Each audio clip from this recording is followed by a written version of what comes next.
ক্রীড়ামন্ত্রীর কড়া বার্তার পরেই জবরদখল মুক্ত রবীন্দ্র সরোবর স্টেডিয়াম জবরদখল করে তৃণমূল নেত্রী তিন ভাই।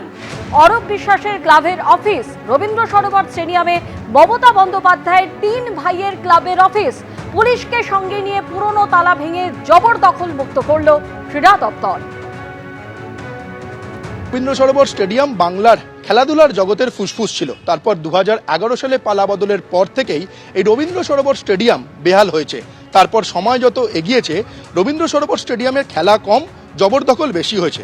এই রবীন্দ্র সরোবর স্টেডিয়ামের নিচে যে একাধিক ঘর দেখতে পাওয়া যাচ্ছে সেটা পূর্বতন সরকারের প্রাক্তন মুখ্যমন্ত্রী মমতা বন্দ্যোপাধ্যায়ের ভাই স্বপন বন্দ্যোপাধ্যায় ওরফে বাবুন বন্দ্যোপাধ্যায়ের কালীঘাট স্পোর্টস লাভার অ্যাসোসিয়েশনের ঘর যেমন ছিল, তেমনি আরেক ভাই কার্তিক বন্দ্যোপাধ্যায়ের ক্লাব বিবেক ক্লাবের ঘর ছিল। আরেক ভাই অজিত বন্দ্যোপাধ্যায়ের ক্লাব কালীঘাট এমএস অর্থাৎ কালীঘাট মিলন সংঘের ক্লাবও এখানে জবরদখল হয়েছিল।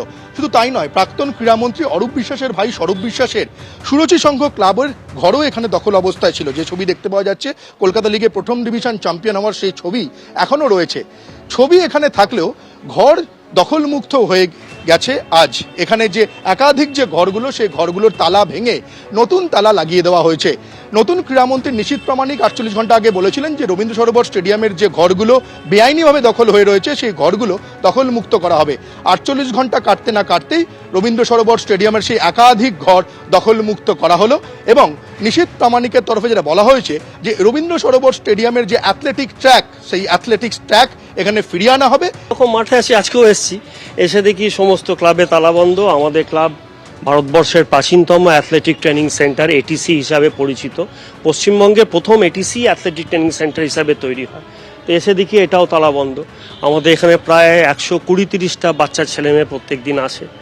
তো আমি জানি না এখন ওরা আসবে কিনা, আমি ফোন করে বলার চেষ্টা করছি। কোনো রকম অ্যাথলেটিক্স অ্যাক্টিভিটি নেই, কিচ্ছু নেই।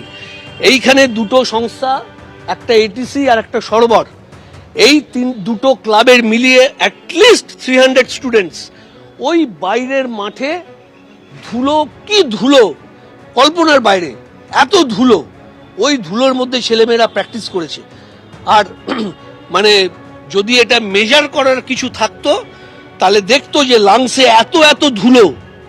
যারা প্র্যাকটিস করেছে, যারা করিয়েছে, তাদের এত এত ধুলো যদি মেজার করার কিছু থাকতো দেখতে পেত। এখানে থাকলেও ঘর দখলমুক্ত হয়ে গেছে। আজ এখানে যে একাধিক যে ঘরগুলো, সেই ঘরগুলোর তালা ভেঙে নতুন তালা লাগিয়ে দেওয়া হয়েছে। নতুন ক্রীড়ামন্ত্রী নিশীথ প্রামাণিক 48 ঘন্টা আগে বলেছিলেন যে রবীন্দ্র সরোবর স্টেডিয়ামের যে ঘরগুলো বেআইনিভাবে দখল হয়ে রয়েছে সেই ঘরগুলো দখলমুক্ত করা হবে।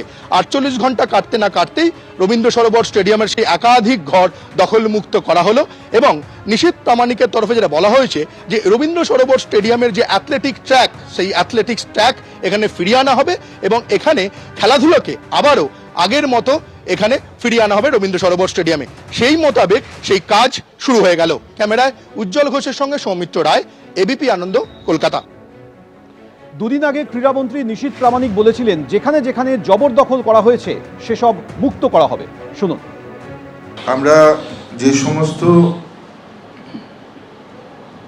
সংস্থা বা যারাই যে এনক্রোচমেন্টগুলো আছে, আপনারা জানেন যে সারা পশ্চিমবঙ্গে যেখানে যেখানে এনক্রোচমেন্ট আছে সেখানে সেখানে খালি করা হচ্ছে। ঠিক একই রকমভাবে খেলাধুলোর জায়গায় যদি অবৈধভাবে কেউ বা কারা এনক্রোচমেন্ট করে থাকে, জবরদখল করে থাকে, নিশ্চিতভাবে তাদেরকে আমরা আইনি পদ্ধতিতে আমরা তাদেরকে আমরা সেখান থেকে সরাবো এবং নিশ্চিতভাবে খেলাধুলোর জায়গা শুধুমাত্র স্পোর্টসের জন্যই ব্যবহার হবে। কোনো রকমের অসামাজিক অনৈতিক কাজের জন্য আমরা কোনোভাবে আমাদের স্টেডিয়ামগুলো ব্যবহার হোক, আমরা সেটাতে বরদাস্ত করব না। শুধু রাবার স্ট্যাম্প ছিল, সুজিত বসুর হাতেই ছিল কন্ট্রোল। জিজ্ঞাসাবাদে এমনই জানিয়েছেন পাঁচু রায় দাবি ইডি সূত্রে। অধিকাংশ কাউন্সিলরই ছিলেন সুজিত বসুর লবি, তাই বাধ্য হয়ে অয়নশীলের সংস্থাকে টেন্ডার নিয়োগ প্রক্রিয়ায় কোনো বাইরের সংস্থাকে চাইনি। দক্ষিণ দমদম পুরসভায় দুর্নীতি নিয়ে দাবি তৎকালীন চেয়ারম্যানের। পুর নিয়োগ দুর্নীতি মামলায় কোর্টে চাঞ্চল্যকর দাবি ইডি। পুর নিয়োগে দুর্নীতির সময় দক্ষিণ দমদমের পুরপ্রধান ছিলেন পাঁচু রায়।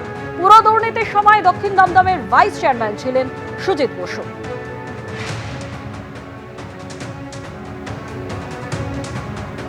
আসলে স্টেটমেন্ট আমরা বললাম, উনি স্টেটমেন্ট দিয়েছেন যে যেইটা আউটসোর্সিং অফ এমপ্লয়মেন্ট যেটা ছিল সেইটা নিয়ে ইনিশিয়ালি ওনার মত ছিল না, কিন্তু পরবর্তীকালে যখন সবাই মিলে যারা কাউন্সিলররা ছিলেন এবং মিস্টার বোস ছিলেন ওনাদের সঙ্গে যখন কথাবার্তা হলো ওনারা চাপ দেওয়াতে উনি এগ্রি হয়ে গেলেন, এইটাই উনি বলেছেন। আর ওনার মিস্টার সুজিত বোসের ইনভলভমেন্ট ছিল উইথ রিগার্ড টু এমপ্লয়মেন্ট। এখন তদন্ত চলছে, আমরা বলছি তদন্তে আমরা কিছু স্টেটমেন্ট পাচ্ছি, আরও তদন্ত করছি। একজন নেতাইবাবুকে আমরা আবার ইনভেস্টিগেশন করার জন্য ডেকেছি ওনার স্টেটমেন্ট নেওয়ার জন্য। সুতরাং এখন আপাতত আমরা 14 দিনের জুডিশিয়াল কাস্টাডি চেয়েছি। গতকাল কোর্টে হাজির হন মালা রায়, তিনি আত্মসমর্পণ করে জামিন নিয়েছেন। এর পাশাপাশি আজ জাভেদ খান তিনিও কোর্টে হাজির হয়ে জামিন নিয়েছেন। একই সঙ্গে আজ আদালতে গিয়েছেন অদিতি মুন্সি এবং দেবরাজ চক্রবর্তী। তিনটি ছবি আপনাদের পাশাপাশি দেখাচ্ছি। মালা রায়ের বিরুদ্ধে অশান্তিতে যুক্ত থাকার অভিযোগ ছিল, জাভেদ খানের বিরুদ্ধে অভিযোগ ছিল। সেই অভিযোগের প্রেক্ষিতে এই দুজন আত্মসমর্পণ করে জামিন নিয়েছেন। অন্যদিকে অদিতি মুন্সি এবং দেবরাজ চক্রবর্তী আদালতে আজ হাজির হন। অদিতি মুন্সি এবং দেবরাজ চক্রবর্তী তারা আশঙ্কা করছেন যে তাদেরকে গ্রেপ্তার করা হতে পারে, এই আশঙ্কায় তারা আদালতের দ্বারস্থ হয়েছেন। হাইকোর্টের বিচারপতি জয় সেনগুপ্তর এজলাসে মামলা দায়ের হয়েছে। 8ই জুন মামলার শুনানি হতে পারে।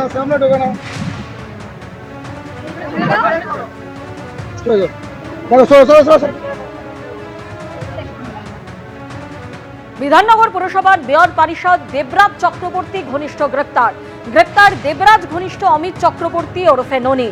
বিজেপির বিজয় মিছিল থেকে ফেরার পথে প্রমোটারের উপর হামলার অভিযোগে তাকে গ্রেপ্তার করেছে পুলিশ।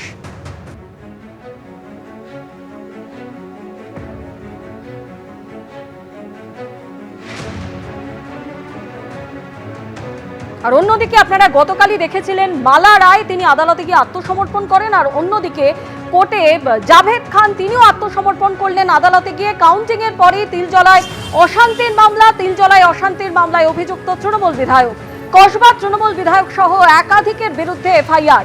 সেই মামলাতে তৃণমূল বিধায়কের কোর্টে আত্মসমর্পণ।